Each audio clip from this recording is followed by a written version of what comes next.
បានក៏ជាញោមឥឡូវនេះនៅលើទឹកដីនេះកោះផ្សាយការថា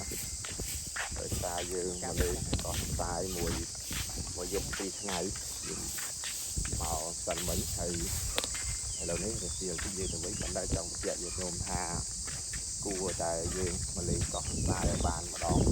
ជាឲ្យបានស្គាល់ប៉ុន្តែកោះផ្សាយឥឡូវនេះគឺគេធ្វើអភិវឌ្ឍច្រើនមែនទែនដោយសារមានទេសភាពមានអីហោហាឲ្យផ្លូវគេក៏ល្អដែរហើយតម្លៃអីគឺចំអត់អីក៏ទូថ្លៃដែរដូចជាมันជាថ្លៃអីប្រហែលនេះអាមុខមានខ្លះ$5-6ហើយនេះភ្នំតែប៉ុន្តែយើងគួរតែលើកកម្ពស់ញ៉ាំយើងគួរតែឲ្យលើកកម្ពស់ឲ្យ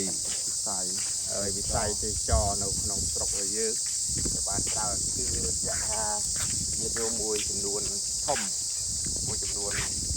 ហើយអាចស្គាល់កោះទន្សាយរបស់យើងនេះមិនជាចំនួនធំសម្រាប់ខេត្តពោធិ៍យើងសម្រាប់ខេត្តកែបអីសម្រាប់ខេត្តចិត្តនេះស្គាល់អស់ហើយកោះទន្សាយ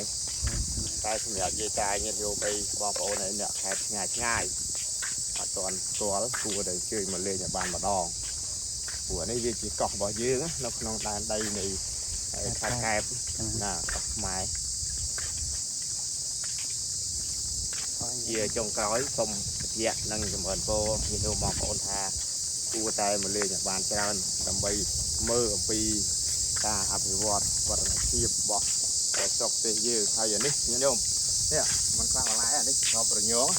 អ្នកខ្លះគេហៅថាស្របពុទ្ធរញងណា